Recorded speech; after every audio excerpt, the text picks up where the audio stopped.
இடங்கள் என்று சொல்லப்பட்டிருக்கிறது. Alors, le premier homme préhistorique est apparu en Afrique, en Éthiopie et au Kenya.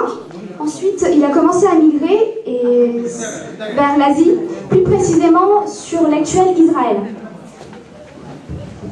அதில் வந்து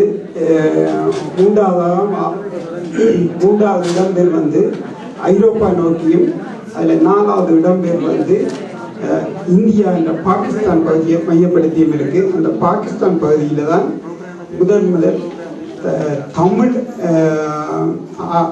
ஆரியர் தோன்றினதற்கான இடம். அது வந்து எங்கட பரம்பரையின் இடம். நான் அதை பற்றி கதைக்கவே இல்லை. எங்கள் மனுஷ தோன்றதை பற்றி தான் கதைக்க வரப்போகிறேன்.